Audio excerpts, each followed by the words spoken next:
Glória ao teu nome, Senhor. A ti pertence toda a glória, honra, louvor, adoração, poder, domínio. Todas as coisas te pertencem, Senhor. Unge nossos ouvidos para te ouvir. Continua, Senhor, derramando da unção sobre teu servo. Não preciso te pedir mais nada, Senhor, a não ser que tu fales através do teu Filho. Aleluia. Em nome do Senhor Jesus. Amém. Glória ao Senhor. Aleluia. Quando eu me converti em Porto Alegre, esse aqui já era guerreiro velho, de muitas batalhas. Olha, velho, é bom que você saiba, velho lá na Bahia não é velho. Velho é coisa boa, velho assim, carinhoso. Guerreiro velho. Que alegria. Algumas coisinhas a dizer em cima daquilo que já foi falado.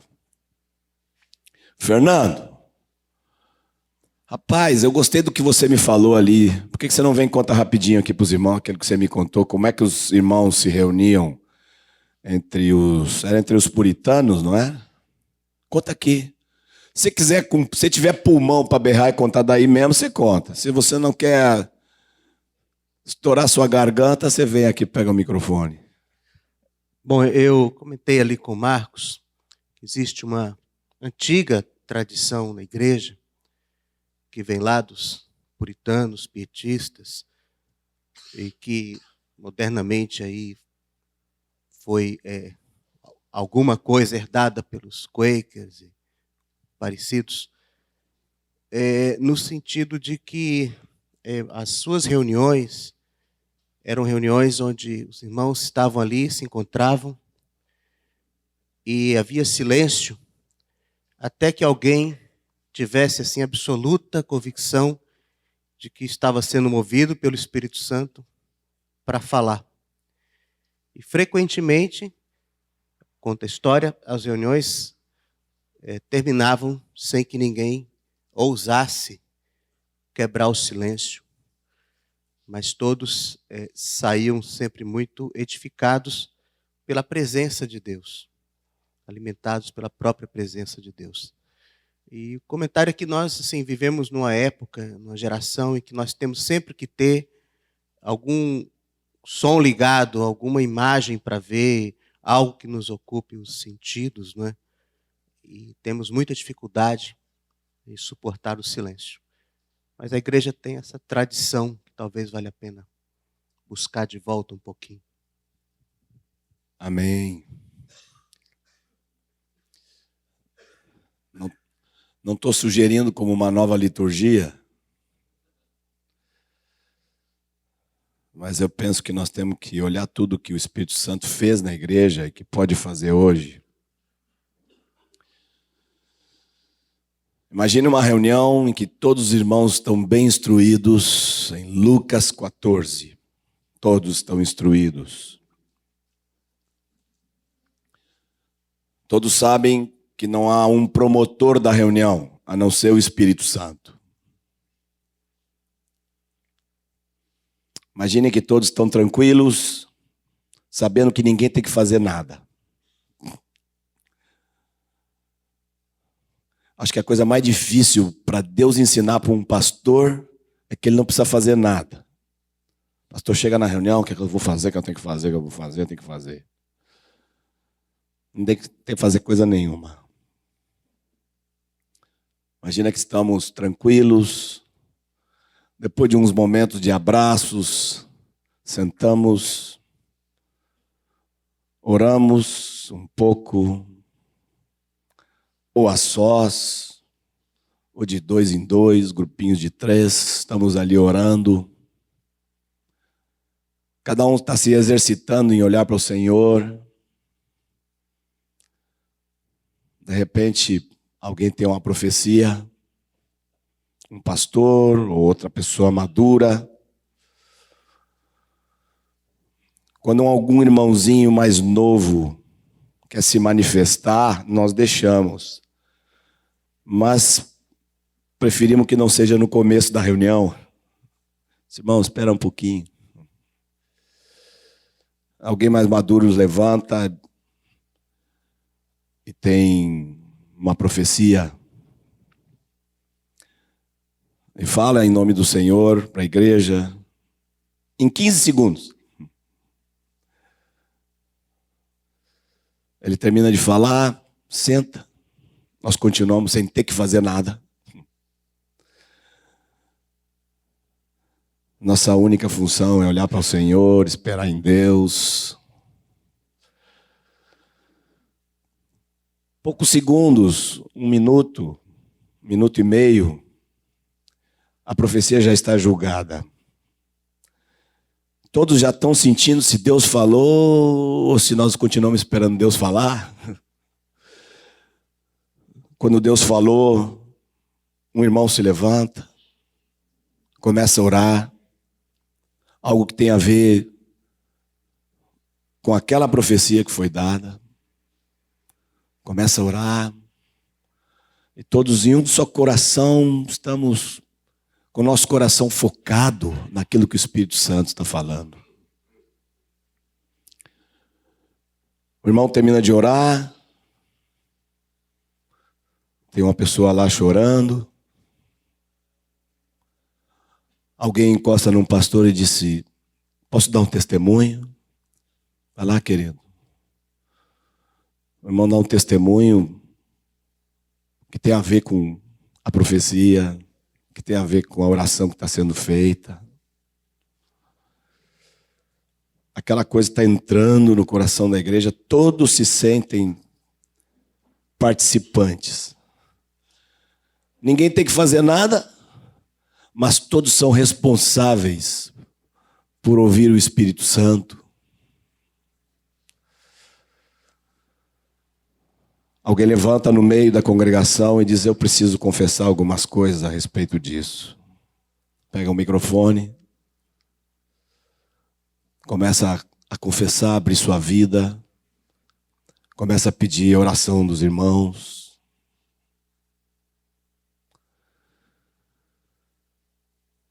Os irmãos vêm, o cobrem de oração, todos oram por ele. E nos sentamos novamente. Em meio àquele ambiente, o Senhor dá um cântico a um irmão. Pode ser um dos músicos, pode ser um outro irmão qualquer. Nossa instrução aos músicos, aos irmãos que cooperam com a música, nossa instrução em Salvador e em outras partes, outros lugares, é que eles nunca tirem aquele violão do pescoço. Fica aquele negócio pendurado o tempo todo. Porque não vai ter nem um momento deles, nem um momento que não é deles.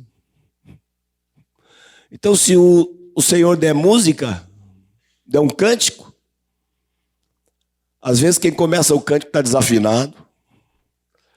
Na hora o músico tem que levantar ali e já puxar no tom certo.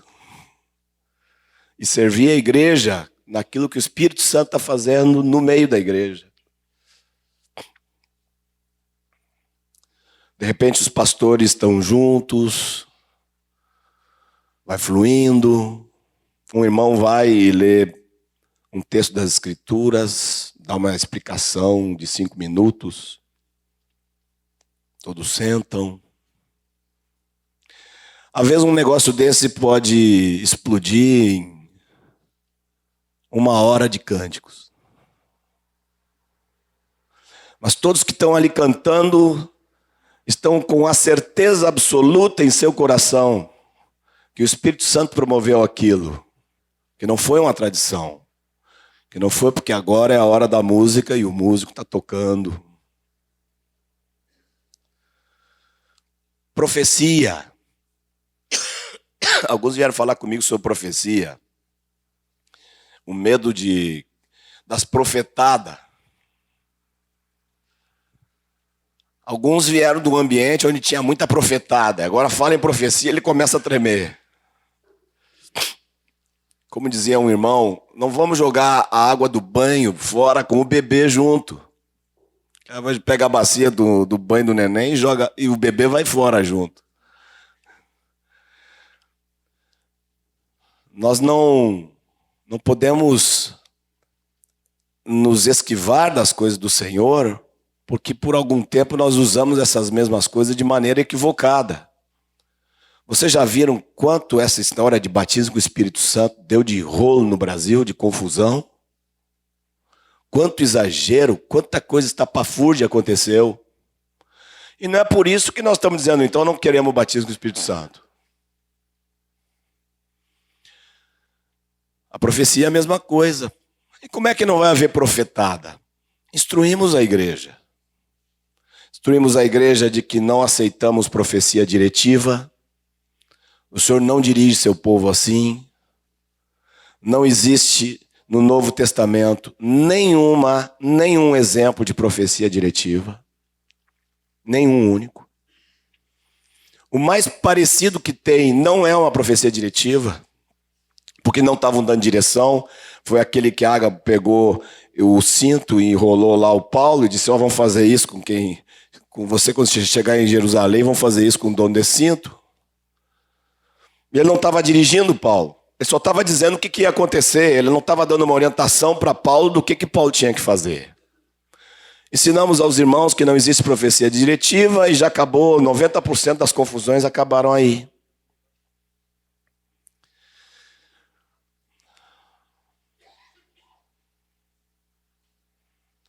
Uma irmãzinha se levanta no meio da congregação e visivelmente compungida diz: essa semana foi muito difícil para mim, mas o Senhor me acompanhou cada minuto. E o Senhor me disse para falar para vocês que Ele está com você cada minuto. Pronto. Profetizou. Muitos estavam precisando dessa palavra, simples.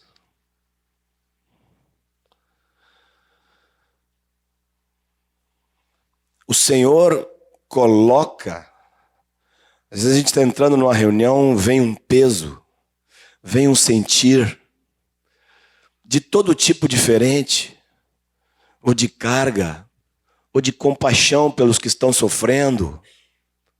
E o Senhor coloca isso no nosso coração e coloca na maioria dos irmãos. E os irmãos não sabem o que fazer com isso. Os irmãos não sabem que isso é uma indução do Espírito para profetizar. Tem que ensinar os irmãos. Dizer, irmão, vai e fale. Tem que ensinar os irmãos a profetizar com autoridade. Tem irmãos que acabam com a profecia antes de começar a falar. O irmão vai à frente, pega o microfone.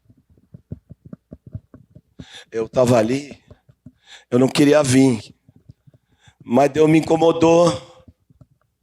E começa a dar uma explicação que Deus estava querendo que ele... O profeta não se explica. Irmão, você está tremendo? Trema. Mas não vá lá na frente dar uma explicação, porque você não queria falar, mas Deus ficou te incomodando. Chega lá e dê o recado logo. Fale com autoridade. Se a única coisa que você tiver para dizer, a impressão forte que você está no seu coração, é que Deus está aqui, vá lá, ainda que tremendo, olhe no olho do povo e diga, irmãos, o Senhor está aqui. Larga o microfone e senta. É óbvio que alguns vão se exercitando e vão falando um pouquinho mais, deixando um pouco mais claro. Eu insisto, amados, pelo que eu leio antes do versículo 26, no capítulo 14, tudo que Paulo fala ali no capítulo 14 sobre profecia, em base desse capítulo como um todo, eu creio firmemente que o dom principal a se manifestar nas reuniões é a profecia. E Paulo diz que todos podem profetizar. É claro que não vão todos profetizar na mesma reunião, mas todos podem. Isso quer dizer todos estão aptos. Todos estão aptos para profetizar. Sobre o assunto que eu dei aqui um testemunho a respeito de uma situação com minha filhinha, alguns pais me procuraram para conversar e eu queria dizer para todos uma coisa que eu disse para todos os pais com quem conversamos.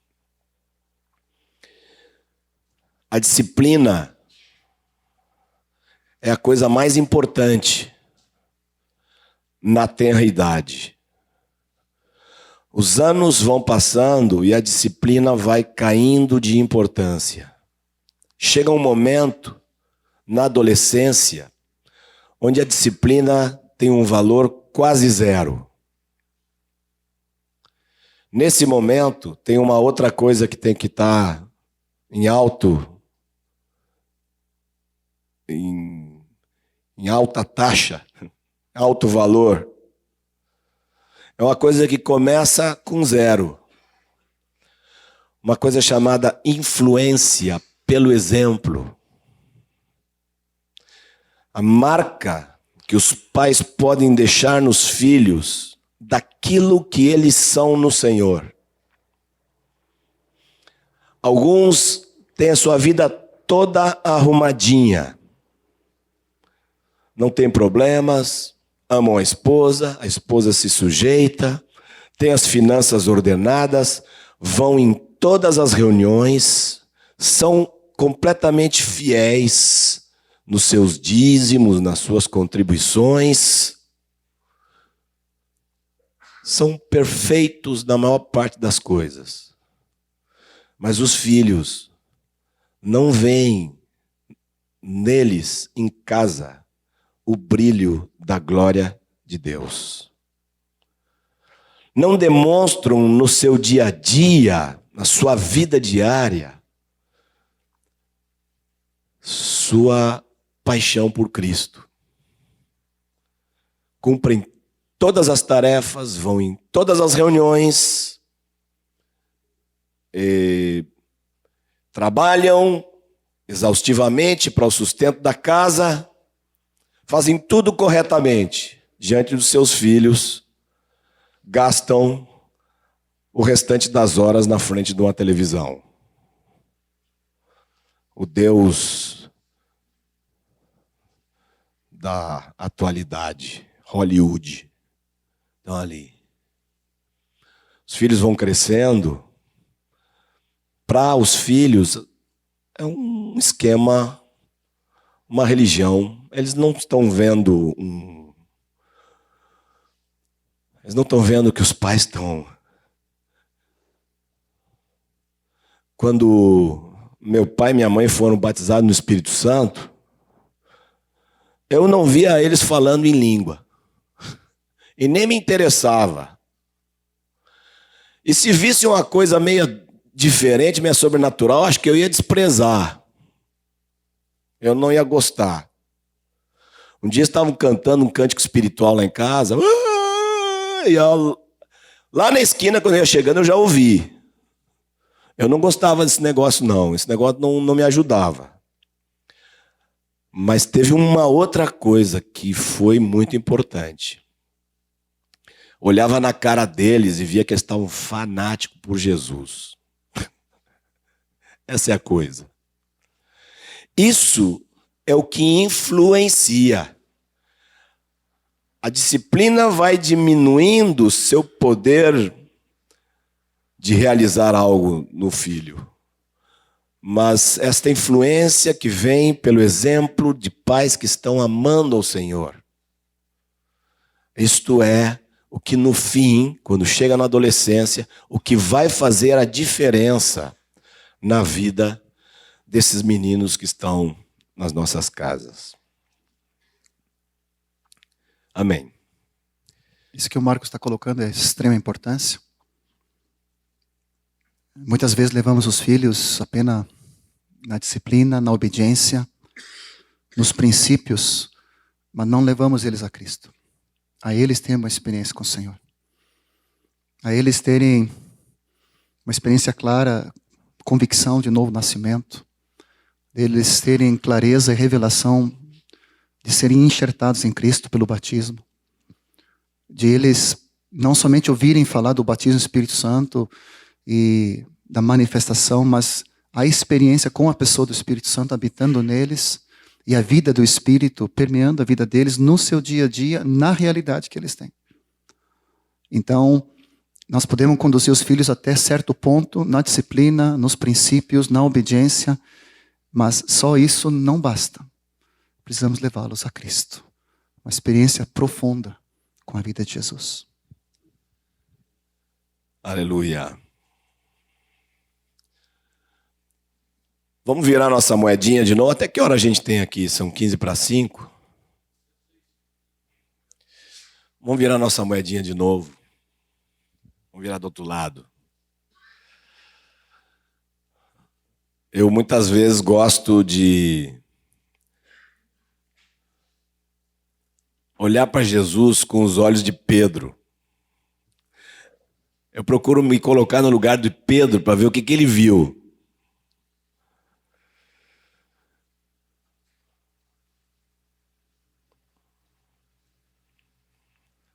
A experiência de Pedro com Jesus fala muito ao meu coração.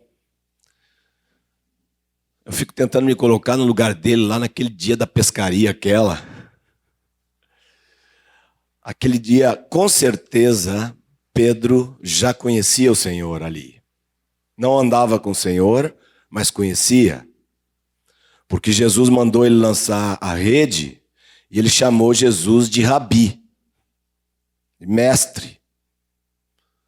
Então, Jesus já andava transitando por ali, ele já tinha ouvido, já tinha um respeito, já sabia que Jesus era alguém importante em Israel. Até que veio aquele negócio daquela pescaria. Ali é o início da revelação de Jesus na vida de Pedro.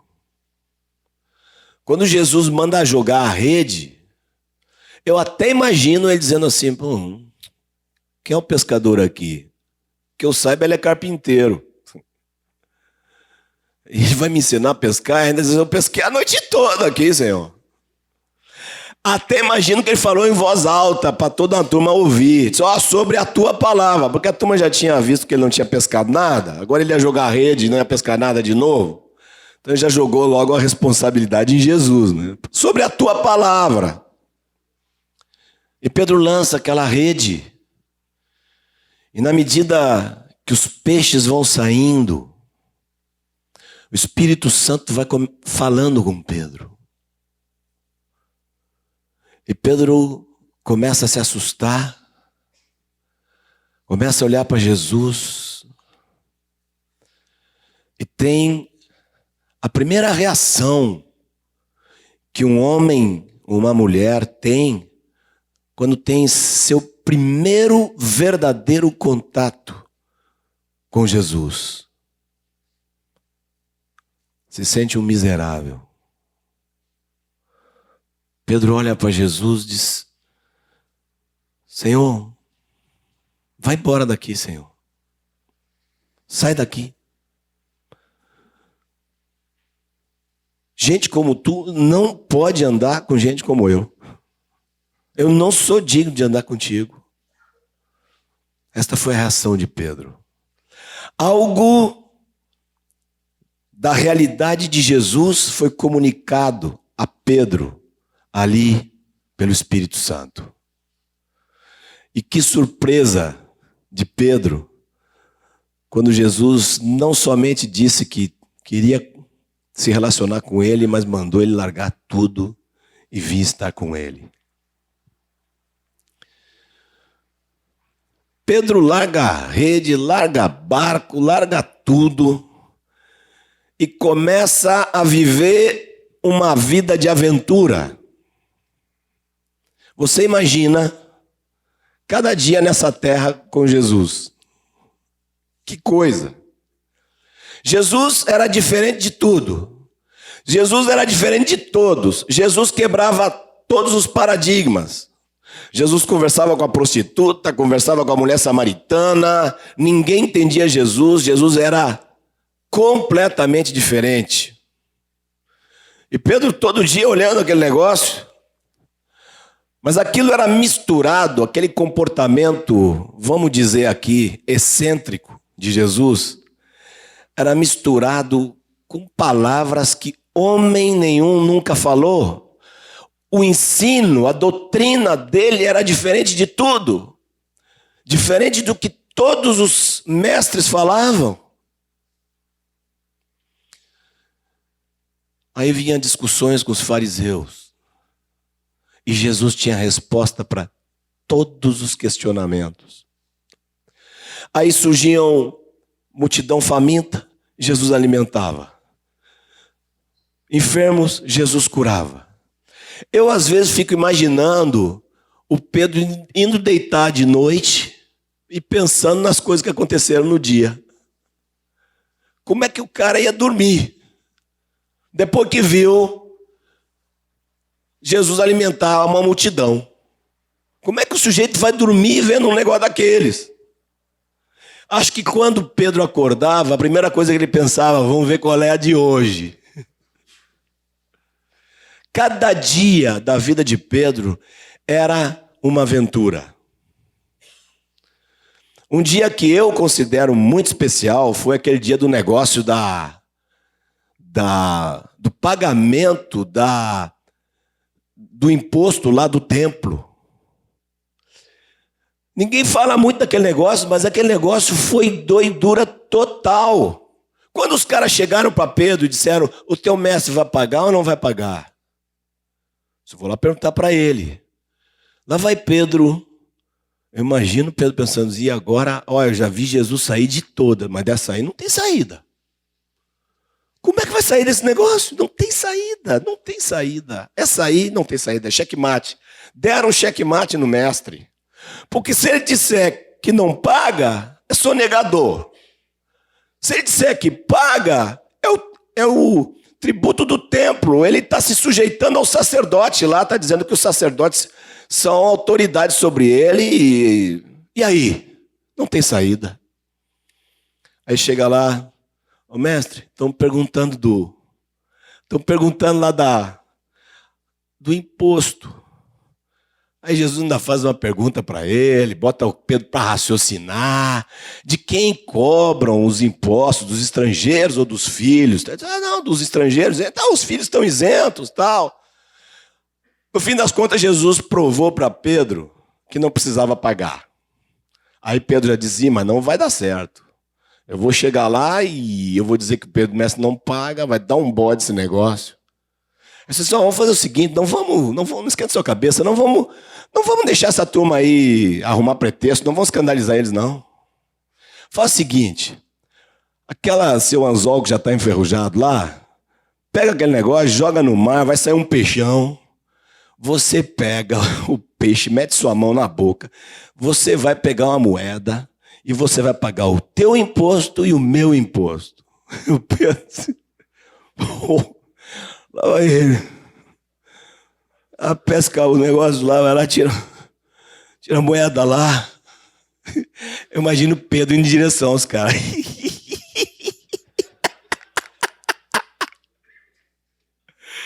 Chegou lá e disse, o imposto, o do mestre e o meu. Toma aí, anota aí, tá pago.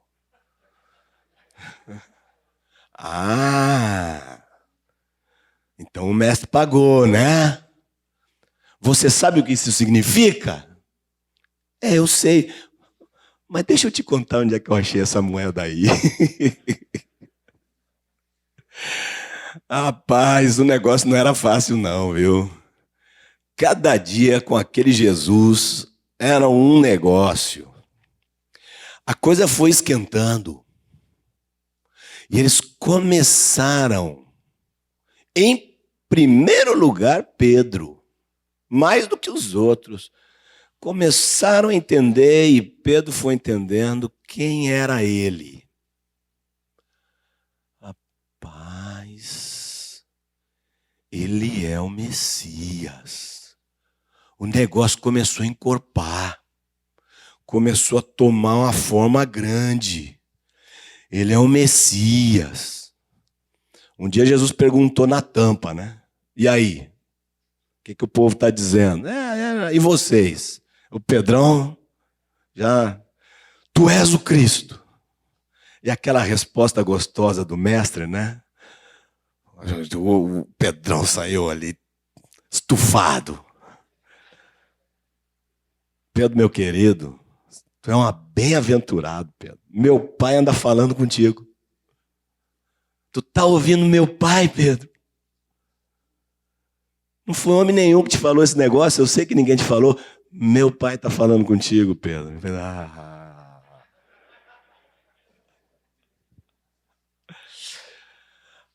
O negócio esquentou tanto, a conversa estava tão boa, a coisa estava tão quente, que a turma já começou a dizer, ó, o negócio vai pegar, o Messias vai reinar, e eu não vou ficar num cantinho, não.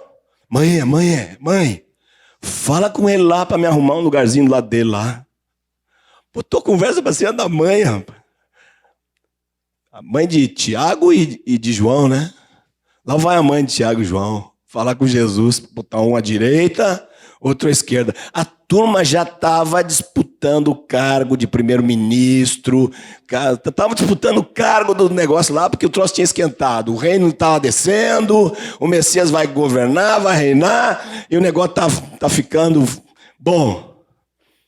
De um dia para outro muda tudo. A conversa de Jesus dá uma guinada para o outro lado e eles não entendem mais nada. O mestre começa a dizer, vou morrer. Eu tenho que morrer. E eles olhavam. O que o mestre está falando? O mestre está falando por parábola. Você sabe que sempre falou por parábola. Tem um significado esse negócio aí. Passar mais um dia, 2 dias, o mestre, não. O filho do homem tem que ser entregue. O que ele está falando?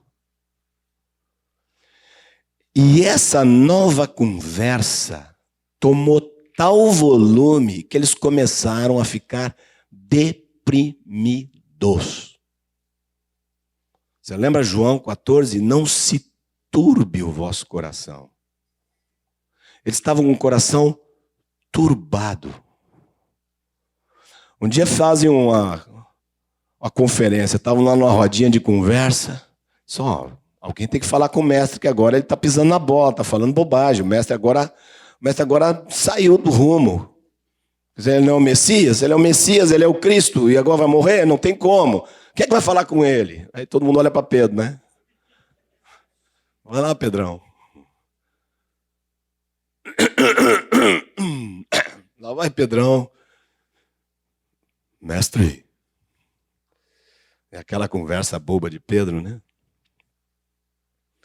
Jesus dá a resposta que deu.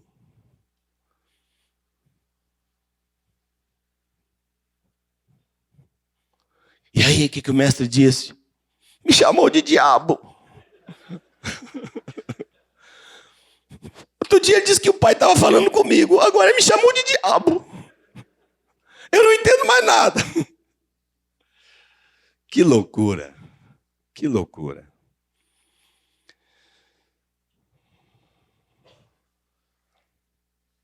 Aquela ceia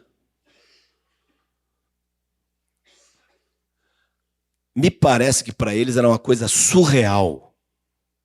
Naquelas conversas de Jesus, eles não estavam ainda nem querendo acreditar que Jesus estivesse dizendo aqueles negócios. E chega um momento em que eles não veem mais o mestre. O mestre o chama para orar, deixa os 3 ali e vai mais adiante orar sozinho, pede que eles estejam vigiando. E o nosso Senhor foi orar.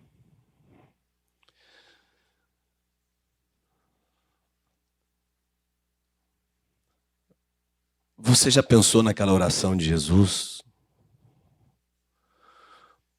Que coisa mais... Não é um pouco incoerente? Não parece à primeira vista incoerente? Primeiro, Jesus o tempo todo falava do Pai e da confiança dele no Pai e que ele ia fazer a vontade do Pai. Agora Jesus está apavorado com a vontade do Pai. Sabe qual é a vontade do Pai? E ele que sabia para que tinha vindo, que tinha todas as vezes que falaram para ele fugir da cruz, ele tinha rechaçado. Agora ele mesmo vai falar com o Pai para saber se não tem uma saída para aquele negócio. Qual foi a medida da agonia de Jesus ali?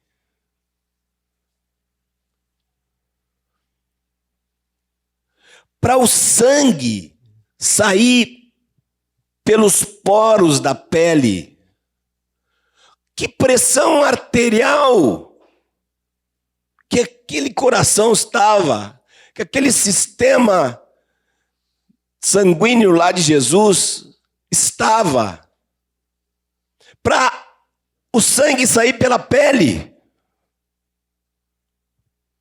Jesus, clinicamente, tinha que ter morrido ali. Era para morrer ali. Você sabe por que Jesus não morreu ali? Você sabe por que Jesus não morreu ali? Hã? Por que Jesus não morreu ali? Hã? Jesus não morreu ali porque a morte é salário do pecado. Jesus era imortal. Jesus não tinha pecado. Era impossível Jesus morrer. A morte é salário do pecado. Jesus tinha pecado? Não. Como é que ia ter o salário do pecado se ele não tinha o pecado?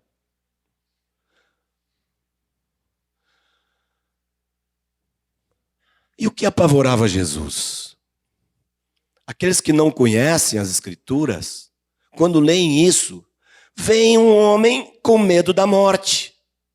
Como se o que apavorasse Jesus fosse todo aquilo que ele passou, as chicotadas, a coroa de espinho, os pregos, a sede violenta na cruz. Alguém podia perguntar, mas na história da igreja teve gente que morreu cantando. Outro dia contei de uma aqui que foi lá ser comida pelos leões em paz. Muitos mártires na história da igreja morreram por Jesus e felizes e cantando. Teve gente que cantava enquanto estava sendo queimado na fogueira. E nosso mestre? Nosso mestre não tinha medo daqueles pregos. A agonia de nosso mestre é que ele sabia que naquela cruz ele ia saber a única coisa que ele não sabia. A única coisa que Deus nunca tinha experimentado. Pecado. Aquele que não conheceu o pecado, Deus o fez pecado por nós. E Jesus sabia disso. E Deus santo, perfeito, que todo o seu ser repugna o pecado. Ele sabia que ele ia tocar o pecado, que o pecado ia tocá-lo. E que ele ia saber o que era o pecado, a ponto de ficar perdido. Você já viu Jesus perdido? Um Jesus que durante toda a sua vida sabia o que o Pai queria, tinha confiança no Pai, dizia: eu e o meu Pai somos um, tudo que o meu Pai tem é meu, eu tenho dado para vocês a palavra do meu Pai. Ele vivia com o Pai. A alegria de Jesus toda a vida foi o Pai. Mas Jesus sabia que lá na cruz, até o Pai ele ia perder. Contemple, olhe para esse Jesus perdido, confuso. Meu Pai, por que, Pai? Não estou entendendo, Pai. Tu foi embora. Por que tu me abandonaste? Perdido, confuso, no teu lugar, no meu lugar. E nessa hora, já todos o haviam abandonado. Jesus santo, justo, perfeito, ali naquela cruz, foi feito pecado. Por isso ele morreu na cruz. No Getsemane ele não morre, porque ele não tinha pecado. Na cruz, Jesus tinha pecado. O teu pecado estava nele. O que acontece depois da morte de Jesus, os evangelistas não contam, porque eles não viram. Mas nós podemos entender o que aconteceu depois, juntando 3 textos das Escrituras. Lembra que nós falamos? A dedução, você junta 2 elementos, 3 elementos evidentes, e você tem uma dedução clara. Primeiro, nós temos que ler Efésios, capítulo 4.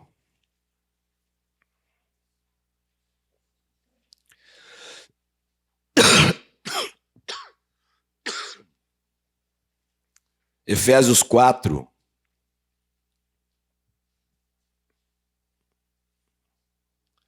Versículo... Vamos ler só o versículo 9. Vocês conhecem o texto todo. Só para lembrarmos. Ora, que quer dizer subiu, senão que também havia descido até as regiões inferiores da terra. O que aconteceu com Jesus depois que ele morreu na cruz? Jesus desceu às regiões inferiores da terra. O texto de Hebreus diz que ele experimentou a morte. Experimentar a morte não significava apenas morrer ali na cruz. Significava experimentar tudo que um homem experimentava quando morria. Descer para o Hades. Descer para as regiões inferiores da terra. Vamos ler Gênesis capítulo 3. Depois do pecado, Deus traz juízo sobre Adão, sobre Eva e sobre a serpente.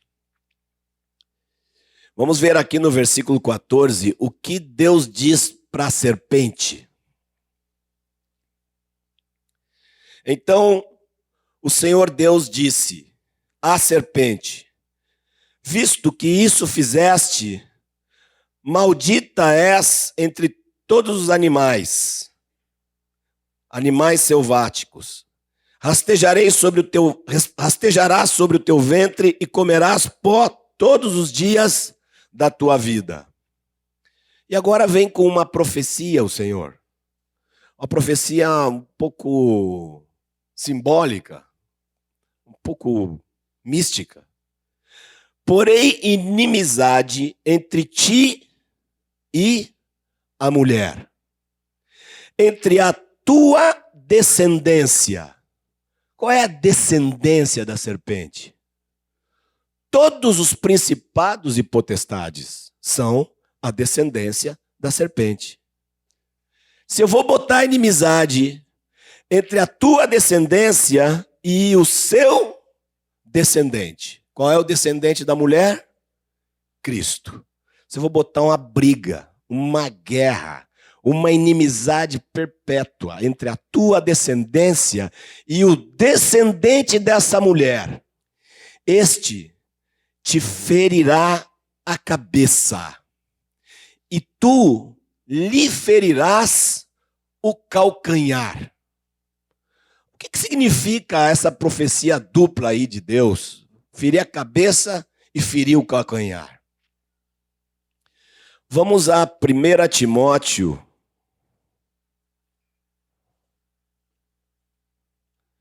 capítulo 3, versículo 16, tem aqui um texto que alguns creem que era um cântico da igreja naquela época. Nós cantamos também, não, né? Cantamos esse versículo. 1 Timóteo 3,16.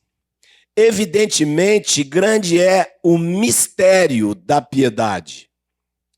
Aquele que foi manifestado na carne foi justificado em espírito, contemplado por anjos, pregado entre os gentios, crido no mundo, recebido na glória.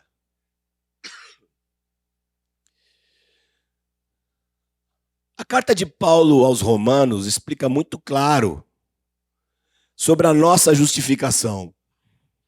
E nós sabemos que precisamos ser justificados. Mas aqui, nesse versículo, está dizendo que Jesus foi justificado. Mas é importante que diz foi justificado em espírito. Isso significa que enquanto Jesus estava fora do corpo, é que Jesus foi justificado. Ele foi justificado entre sua morte e sua ressurreição. Quando estava em espírito, ele foi justificado. O que significa isso? Deixe-me dizer da maneira mais simples que eu posso ver. Alguns escrevem livros bastante complicados para explicar a justificação.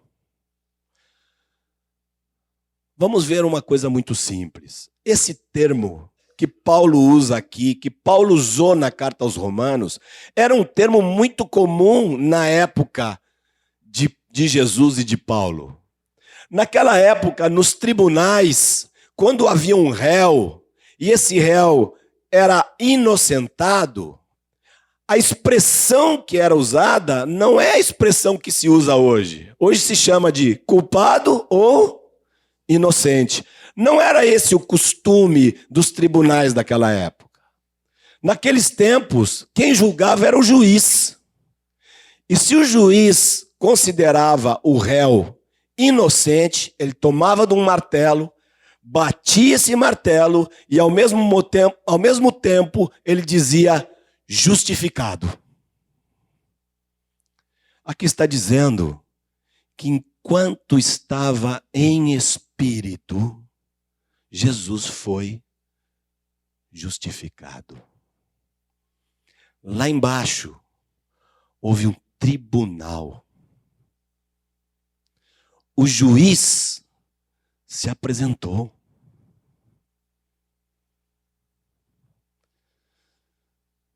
O que eu vou dizer agora não está escrito. E eu digo bem claro, é especulação. mas é uma especulação que eu gosto de fazer. Porque Jesus foi justificado ali. Eu quase posso imaginar a cena. O juiz se apresenta. Ali está Jesus, ovelha muda. Jesus não abre sua boca. No Salmo 22, nós vemos apenas a súplica do coração de Jesus. Touros de Bazã me cercam, os principados, potestades, fazendo todo o esforço para reter Jesus na morte. Uma súcia de malfeitores está me cercando.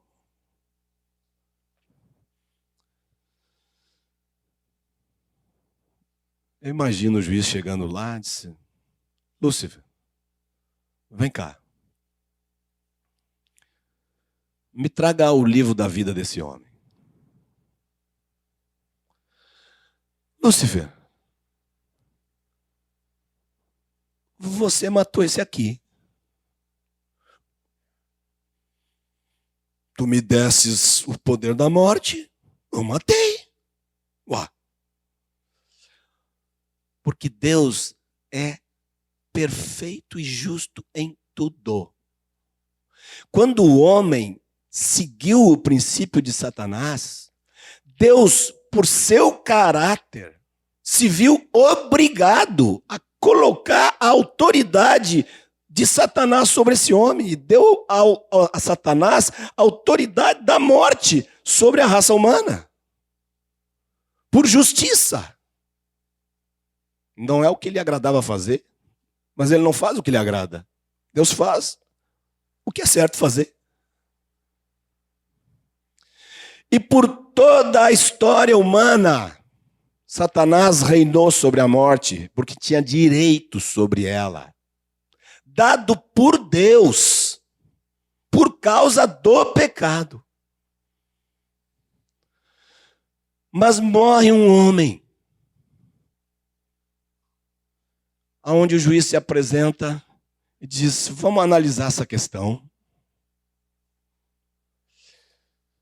Por que você matou esse? Eu gosto de imaginar ele... pecado. Qual? Eu nunca vi ninguém com tanto pecado quanto ele. O mais cheio de pecado que eu já vi foi ele. Eu matei. Ué. Você vê? Qual foi o pecado que ele cometeu? Não, ele estava cheio de pecado. Lúcifer, olha aqui a vida desse homem. Nunca cometeu nenhum pecado. Não será o caso de que você se enganou? Você andou matando um justo? Perdeste o direito. Vai lá, pega aquela chavezinha que eu te dei. Entrega para ele, que agora o dono desse negócio de morte é ele que vai ser o dono desse negócio. Você entende aqui a figura? Enquanto a serpente estava picando o calcanhar de Jesus, ou seja, matando Jesus na cruz, aquele próprio ato de morte de Jesus era a morte dele. Enquanto ele picava, Jesus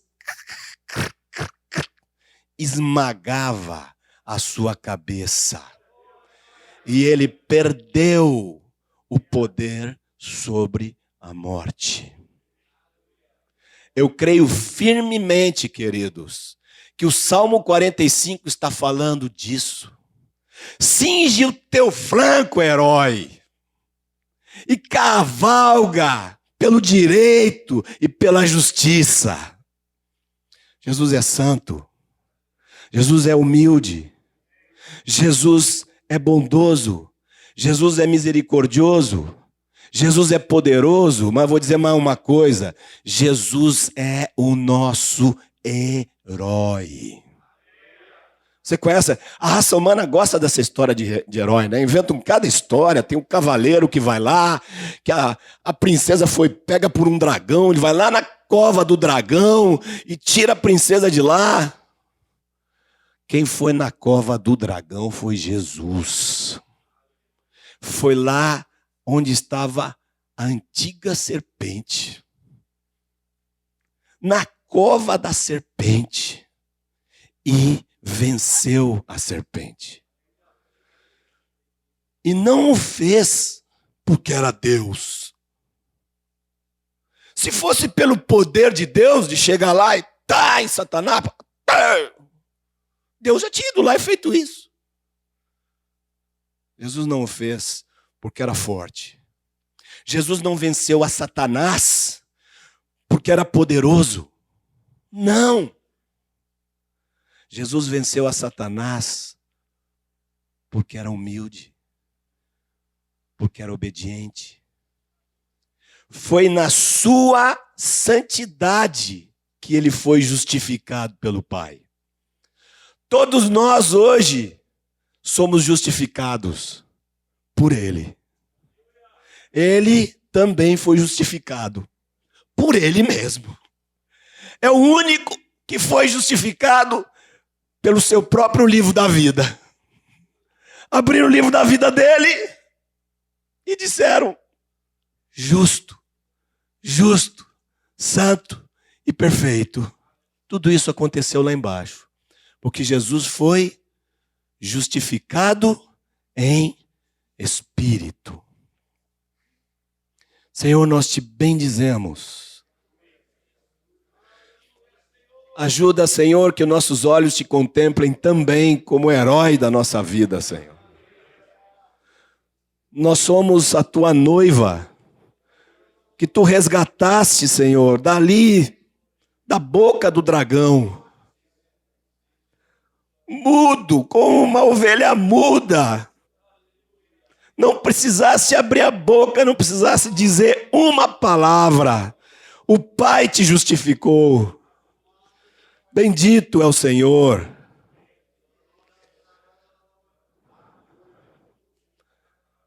E agora, possuidor da chave da morte, Jesus ressuscita. O dia bendito. Imagina o Pedro lá, chega as mulheres dizendo: o Senhor está vivo. Mandou um recado para todos, e especialmente para você, viu, Pedro? Ele disse: diz aos meus irmãos e a Pedro que eu vou para o meu Pai e vosso Pai. Ele nunca tinha dito assim. Sempre tinha dito: meu Pai, meu Pai, meu Pai, meu Pai. Agora Jesus se faz nosso irmão e diz: eu subo para meu Pai e vosso Pai, meu Deus e vosso Deus.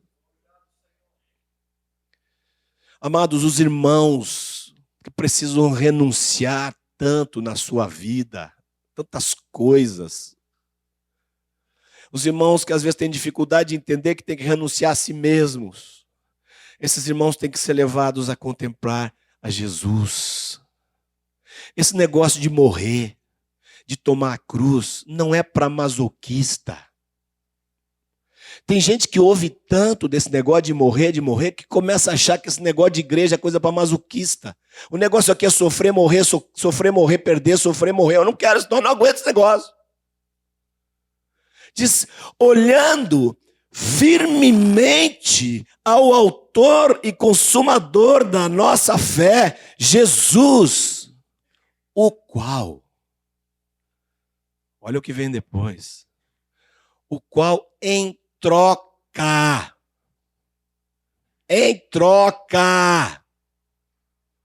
não é sofrer para sofrer, morrer por morrer, é em troca.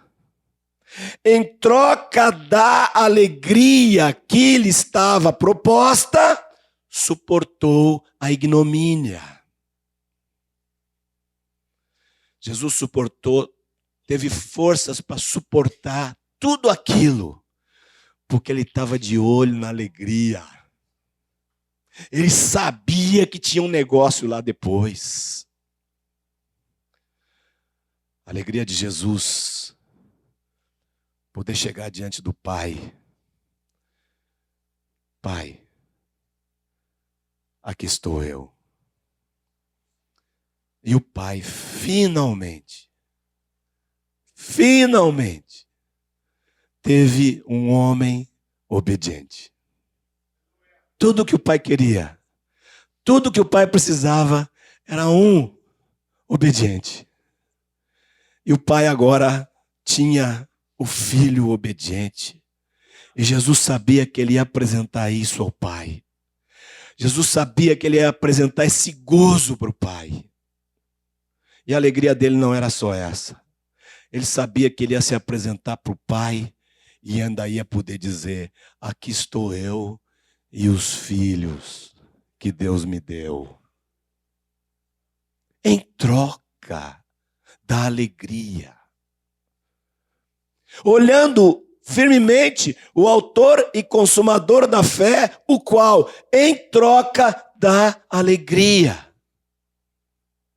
Amados, a alegria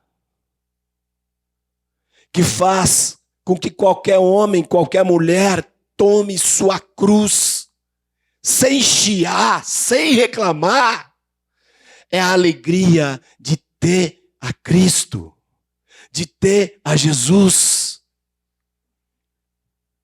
O gozo de viver com Deus. Como alguém vai tomar a cruz se não estamos lhe apresentando a Jesus?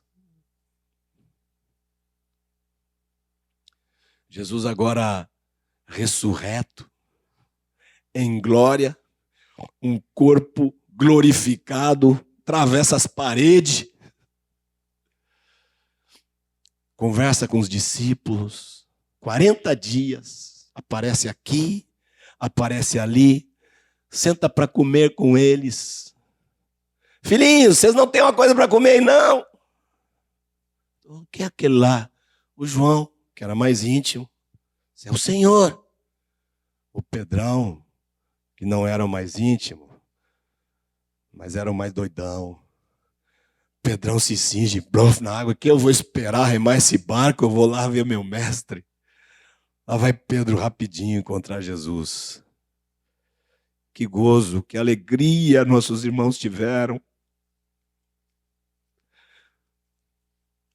Aquela igreja era movida por isto. Aquela igreja era movida por sua experiência com Cristo. Aqueles apóstolos eram movidos por aquilo que eles tinham vivido com o Senhor. Quando desce o Espírito Santo e eles descobrem que o Senhor agora está dentro deles. Uma vez um irmão falou que leu sobre um sujeito imaginando a primeira reunião da igreja. Aí diz que Pedro dizia assim: o que nós vamos falar com o pessoal?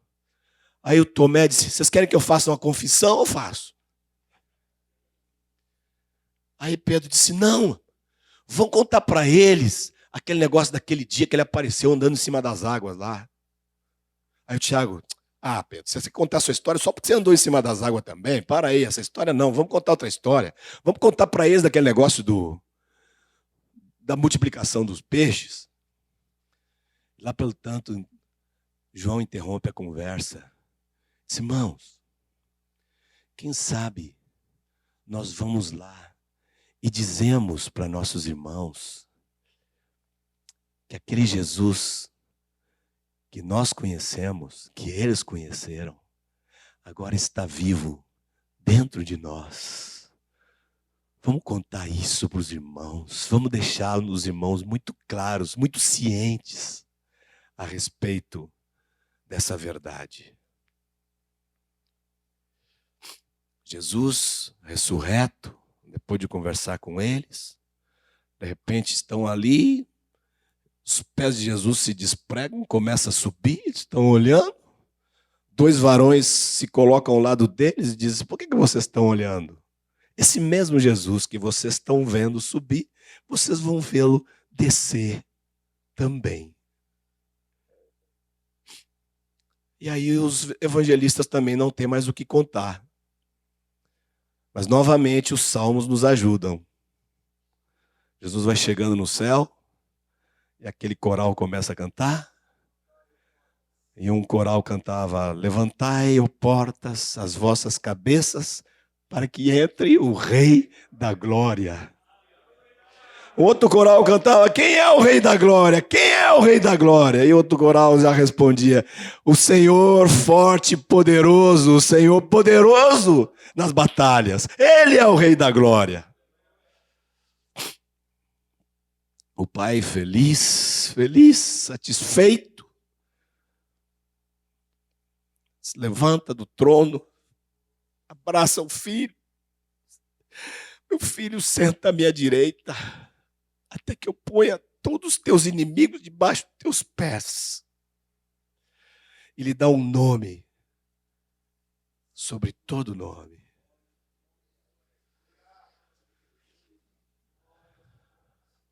Um pouco depois,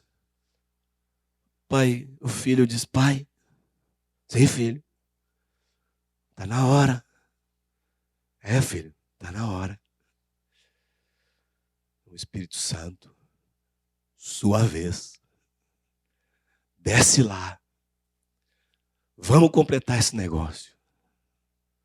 Desce lá. E o Espírito Santo desce e traz o Pai, traz Jesus, traz a Trindade para dentro da igreja. Esse povo santo, esse povo amado de Deus, não é perfeito. Toda hora alguém está fazendo uma bobagem. Aliás, parece que cada um faz várias por dia. Alguém pode pensar que lá no céu o negócio fica complicado. Mas não fica. Porque Jesus segue trabalhando. Segue trabalhando. E Jesus agora vive para interceder pelos seus. Pai, eu sei que o Marcos te desagradou de novo. Mas está aqui minhas feridas por ele. Vamos continuar com ele. Sim, filho, nós vamos continuar com ele. E todos os dias, o meu Senhor intercede por mim diante do meu Pai. Porque eu preciso todos os dias dessa intercessão. E eu descanso, porque eu sei que o Pai o ouve. O Pai jamais vai desvalorizar as feridas do filho. Irmãos, olhar essa história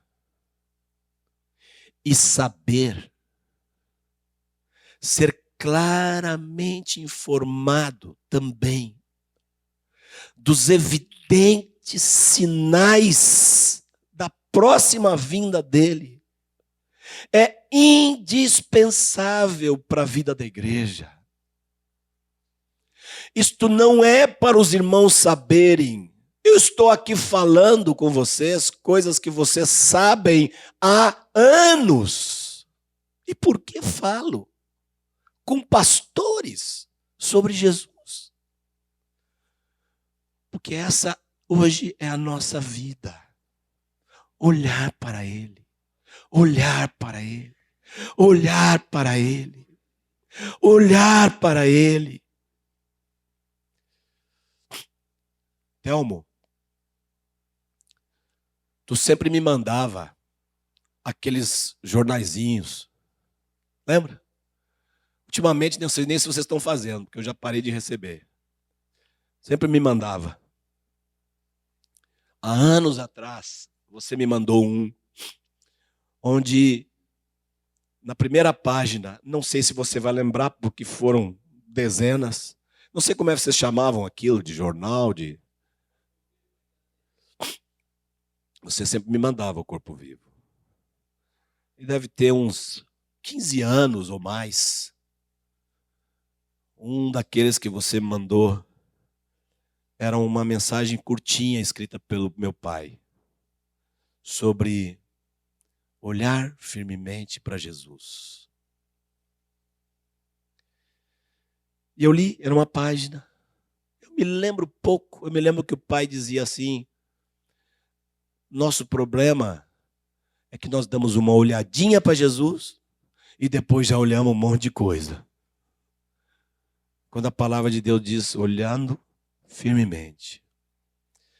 Naquele dia que eu li aquilo, eu já estava meditando em Hebreus 12.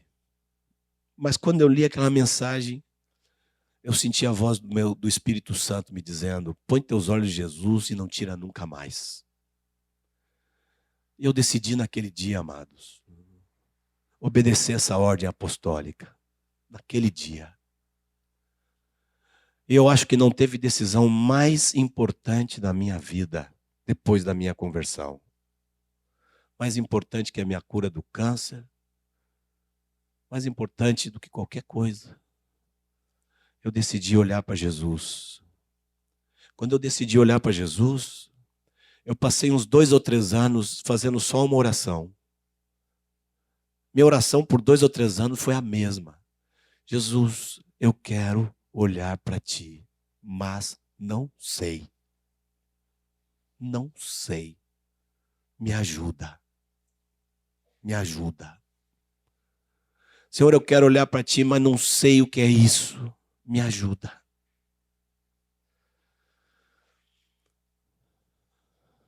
Oxalá toda a igreja do Senhor tomasse uma decisão assim. Colocar os olhos em Cristo Jesus. Senhor querido,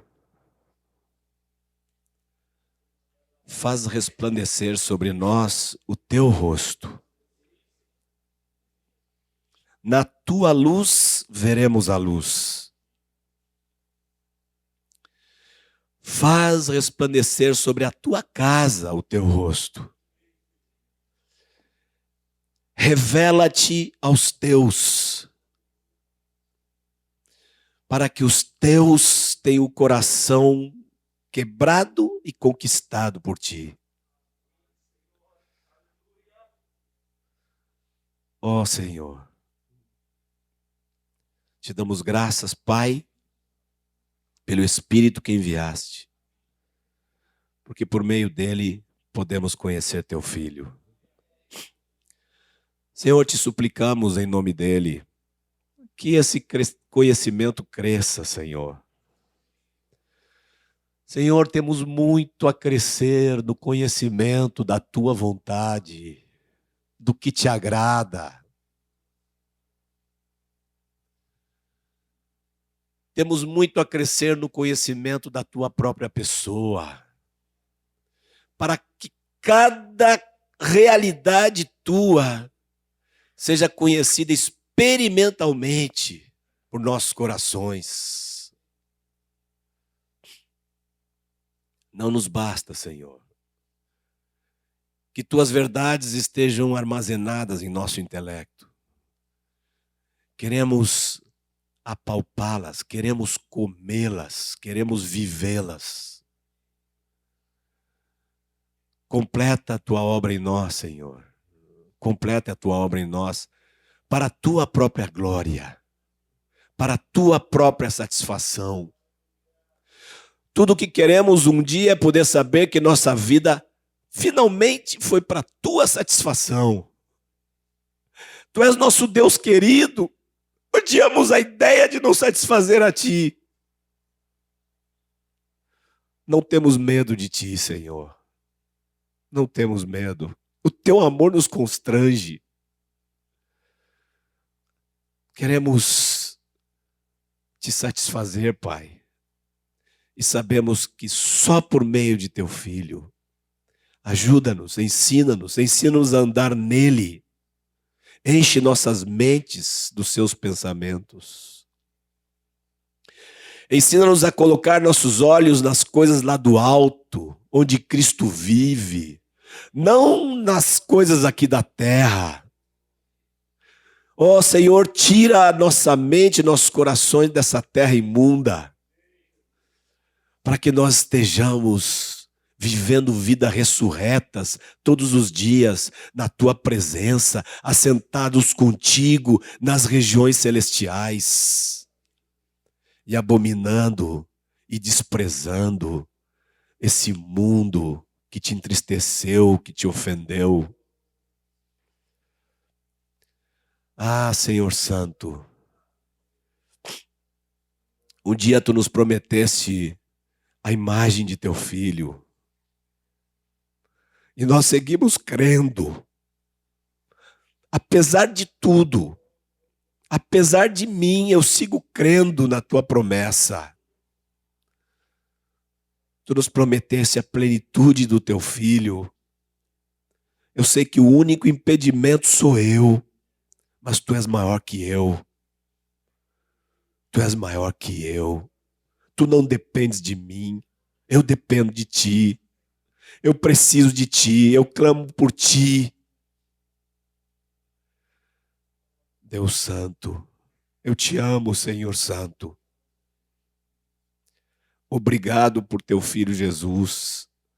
Te dou graças de todo o meu coração pelo teu Filho. Eu não daria meu filho, tu deste o teu. Eu te agradeço de todo o meu coração. Completa a obra que o teu Espírito tem que fazer nas nossas vidas esses dias, para que tua igreja tenha o selo da tua aprovação e a comprovação da tua satisfação, Senhor. Em nome de Jesus, nós te pedimos. Amém, Senhor. Amém.